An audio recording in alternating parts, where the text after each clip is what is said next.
तो इंदौर जो है ये शरारत का अड्डा बना हुआ है। पुलिस जो है ना वो बग़ैर सोचे समझे एक अपनी मनमानी के तौर से चाहे जिसको फंसा लेती है। बहुत दिनों से ये चल रहा है कि मुसलमानों के मजहबी जज्बात को ठेस पहुंचाई जा रही है। अब बड़े अफसोस की बात है कि हुजूर सल्लल्लाहु ताला अलैहि वसल्लम का नाम इसमें शामिल करना, मज़हब को टारगेट करना, मजहबी मुक़द्दस शख्सियात की तौहीन करना।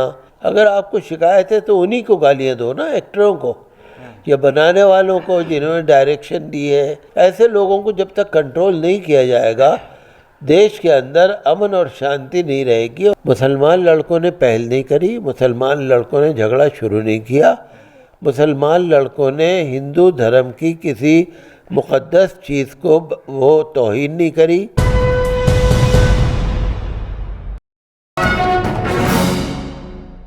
इंदौर में पठान मूवी का विरोध करने के लिए बजरंग दल कार्यकर्ता जमा हुए। बजरंग दल के कार्यकर्ताओं ने पठान मूवी का विरोध करते करते पैगंबर मोहम्मद सल्लल्लाहु अलैहि वसल्लम के खिलाफ कुछ आपत्तिजनक नारे लगाए, जिसके बाद मुसलमानों में भी आक्रोश बढ़ गया और इंदौर में प्रदर्शन का सिलसिला शुरू हो गया। हालांकि पूरे मामले पर पुलिस ने दोनों पक्ष पर एफआईआर दर्ज कर ली है, मुस्लिम पक्ष पर भी और बजरंग दल के कार्यकर्ताओं के खिलाफ भी। लेकिन बजरंग दल के कार्यकर्ताओं के खिलाफ जो एफआईआर दर्ज की गई है वो अज्ञात है, किसी के नामजद एफआईआर दर्ज नहीं हुई है। हालांकि शिकायतकर्ता ने नाम लिखा था, फिर भी एफआईआर में नाम नहीं है। मेरे साथ इस पूरे मुद्दे पर बातचीत करने के लिए मस्जिद फतेहपुरी के शाही इमाम डॉक्टर मुफ्ती मुकर्रम साहब इस वक्त मौजूद हैं। मुफ्ती साहब, सबसे पहले आपसे ये जानना चाहूँगा कि जो कुछ इंदौर में हुआ उस पर आपकी प्रतिक्रिया क्या है, कैसे देखते हैं इस पूरे मामले को? ये बहुत अफसोस की बात है कि इंदौर में आपको याद होगा कि काफ़ी दिनों से ये मसला चल रहा है। पहले एक चूड़ी वाले को पकड़ लिया था और वहाँ पर गरबा वगैरह पता नहीं क्या हो रहा था, उसमें केस लगा दिए थे। और इंदौर में एक कॉलेज के जो प्रिंसिपल हैं उनके ऊपर केस लगा दिए। तो इंदौर जो है ये शरारत का अड्डा बना हुआ है। हालांकि हमारे वज़ीर आज़म ने ये हिदायत दी अपने कार्यकर्ताओं को, अपने रज़ाकारों को, पार्टी के लोगों को और देश के लोगों को कि किसी के ख़िलाफ़ भी गलत बात न करें, गलत बयान न दें। और कहीं ना कहीं उन्होंने डायरेक्ट या इनडायरेक्ट तौर से मुसलमानों के लिए भी लोगों को कहा कि भाई सबसे मिलो। पसमानदा मुसलमानों के लिए पार्टी काफ़ी सोच भी रही है।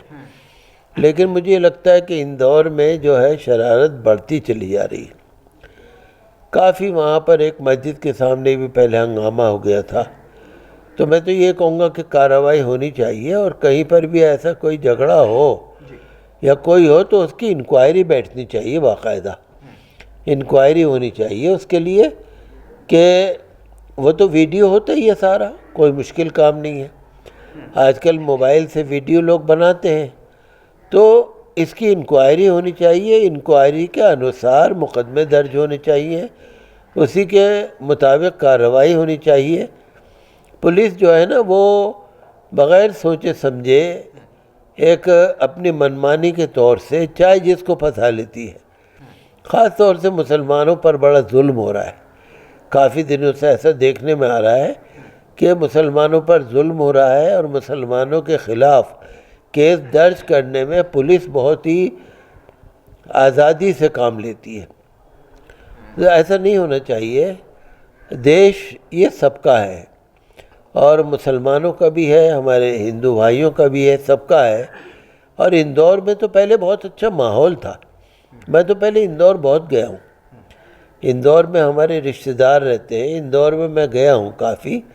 इंदौर का माहौल बहुत अच्छा था पहले, लेकिन अब काफ़ी दिनों से सुनने में ये आ रहा है कि इंदौर जो है या मध्य प्रदेश के कुछ इलाके जो हैं वो खुल के गुंडागर्दी, फ़िरका परस्ती, शरपसंदी और जो मजहबी आतंकवाद चल रहा है ना, उसके लिए काफ़ी अब मध्य प्रदेश में काफ़ी लोगों का नाम आ रहा है इस तरह का।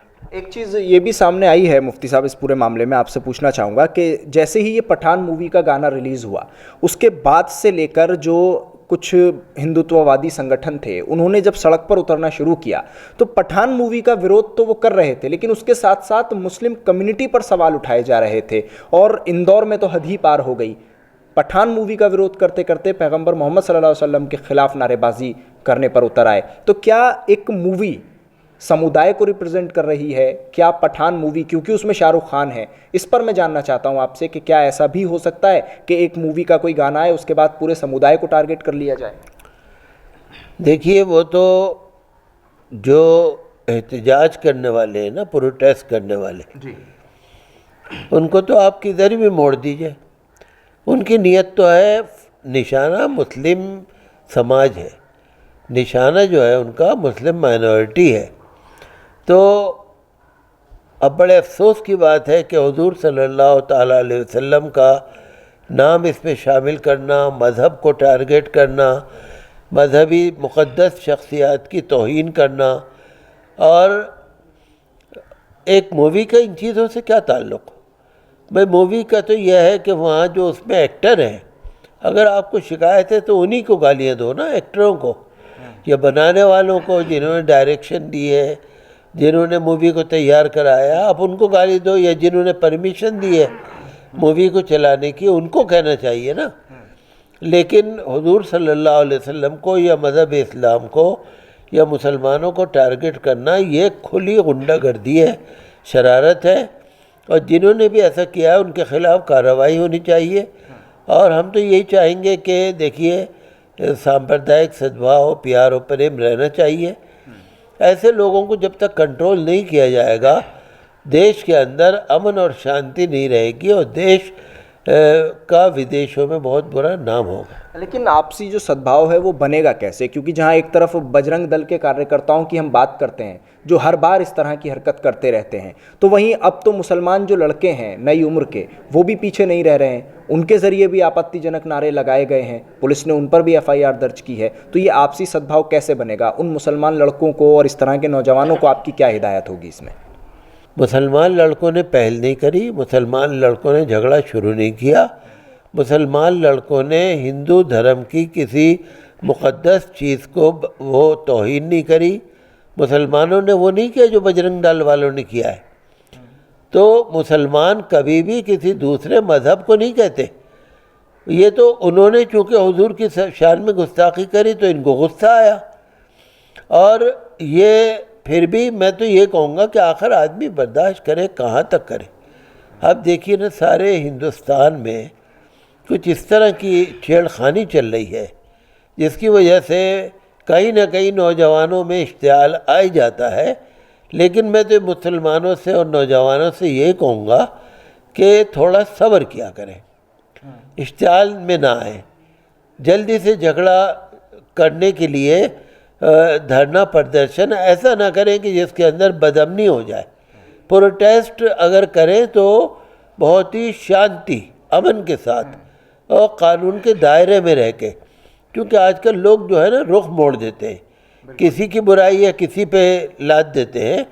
तो मैं तो मुसलमानों से भी ये अपील करूँगा कि बहुत दिनों से ये चल रहा है कि मुसलमानों के मजहबी जज्बात को ठेस पहुँचाई जा रही है, लेकिन इन लोगों को जवाब देने का बेहतर तरीक़ा यही है कि इनके ख़िलाफ़ कानूनी कार्रवाई हो, इनके ख़िलाफ़ पुरअमन धरना प्रदर्शन हो और इनके सामने ना आ जाए, ताकि कहीं ये झगड़े को दूसरा रंग न दे दें और फिर आपको मालूम ही है केस तो मुसलमानों पे दर्ज होगा। ये बड़े अफसोस की बात है। हम तो यही चाहते हैं, हम हुकूमत से ये अपील करेंगे कि इस मामले की इंक्वायरी होनी चाहिए और जो कसूरवार हैं उनको सज़ा मिले, और हुजूर सल्लल्लाहु ताला अलैहि वसल्लम की शान में या मज़हब इस्लाम की शान में अगर किसी ने गुस्ताखी की है तो ये नाकाबिल माफ़ी जुर्म है, और वज़ीर आज़म ने जो हिदायत दी हैं उन पर अमल होना चाहिए। वो देश भर के लिए है और उससे हमारे पूरे देश का फ़ायदा है। क्या अभी तक उन हिदायत पर अगर देखा जाए जो प्रधानमंत्री ने ख़ास तौर से कहा था कि मुसलमानों के बीच जाकर बैठें, उनसे बातचीत करें, पसमानदा मुसलमानों के बीच जाएं, मुसलमानों के ख़िलाफ़ कोई नारेबाजी ना करें, मुसलमानों के ख़िलाफ़ बयानबाजी ना करें, इससे बचना चाहिए, तो जब प्रधानमंत्री ने कहा था तो उसके बाद क्यों फिर बजरंग दल के लोग इस तरह की चीज़ों पर आमादा हैं? और यहाँ तो बात मुसलमानों की नहीं है, यहाँ तो मुसलमानों की मुक़द्दस हस्ती की बात आ जाती है सामने फ़ौरन। देखिए, ये तो वज़ीर आज़म उनसे जवाब ले सकते हैं, उनसे जवाब वज़ीर आज़म ले या हुकूमत ले। वज़ीर आज़म की, ये तो वज़ीर आज़म का भी अपमान है ना, वज़ीर आज़म की भी तौहीन है ना। अगर कोई हमारे प्रधानमंत्री की बात ना माने और खुल के उसकी मुखालिफत करे तो प्रधानमंत्री का भी अपमान है। बहरहाल मैं तो ये कहूँगा कि ये बहुत ही अफसोस की बात है और देश में ये सब कुछ नहीं होना चाहिए, वरना इसका देश में माहौल ख़राब होगा और मुसलमान एक मखसूस फ़िरक़े को, मुसलमान को, माइनॉरिटीज़ को बहुत दिनों से दबाया जा रहा है, तो ये नहीं होना चाहिए। और प्रधानमंत्री की वो बात शायद इस तरह थी कि देश में आपसी जो सद्भाव है वो बरकरार रहना चाहिए और मुसलमान, हिंदू, तमाम लोग एक साथ मिलकर बैठने चाहिए, क्योंकि ईसाइयों को लेकर भी बड़ा मसला शुरू हुआ था, तो उस पर भी पीएम ने कहा कि उनके बीच भी जाएं, बैठें। लेकिन सवाल तो ये उठता है कि जब प्रधानमंत्री नरेंद्र मोदी की ही बात नहीं मानी जा रही है इस तरह के संगठनों के ज़रिए और फिर भी वो उन तमाम चीज़ों पर आमादा हैं देश के सद्भाव को नुकसान पहुँचाने में, तो क्या पुलिस को अब स्वयं कार्रवाई उन पर नहीं करनी चाहिए? अज्ञात में क्यों FIR दर्ज हो रही है? जब वीडियो सामने है तो वीडियो के आधार पर जांच करके उन लोगों को तुरंत गिरफ्तार क्यों नहीं किया जाता है? मैंने वही कहा ना, वीडियो मौजूद है। जब वीडियो मौजूद है, फ़ोटो मौजूद है, आवाज़ें मौजूद हैं, धरना प्रदर्शन करने वाले और काबिल एतराज़ आवाज़ा कशी करने वाले, तौहीन करने वाले सब बिल्कुल निशान है, तो फिर इसमें अननोन या अज्ञात लोगों के लिए तो कार्रवाई का कोई मतलब बनता नहीं। तो मैं तो यही कहता हूँ कि उनके ख़िलाफ़ कार्रवाई होनी चाहिए और आइंदा ऐसा ना हो, इसको इस तरह का माहौल बने कि सांप्रदायिक सद्भाव बने और देश का माहौल अच्छा रहे। शुक्रिया मुफ्ती साहब पूरे मुद्दे पर बातचीत करने के लिए। मस्जिद फ़तेहपुरी के शाही इमाम डॉक्टर मुफ्ती मुकर्रम हमारे साथ इस वक्त मौजूद थे। मुफ्ती साहब ने साफ तौर पर कहा कि आपसी सद्भाव को बरकरार रहना चाहिए, हिंदू मुसलमानों को एक साथ मिलकर देश को आगे बढ़ाना है, लेकिन वहीं दूसरी तरफ बजरंग दल जैसे जो संगठन हैं उन पर कार्रवाई बहुत ज़रूरी है पुलिस के ज़रिए। अगर इन पर सख्त से सख्त कार्रवाई नहीं होती है तो देश का माहौल ख़राब करने में ये लोग कोई कसर नहीं छोड़ेंगे। दिल्ली से कैमरा पर्सन फैयाज़ हुसैन के साथ न्यूज़ MX के लिए साहिल नकवी।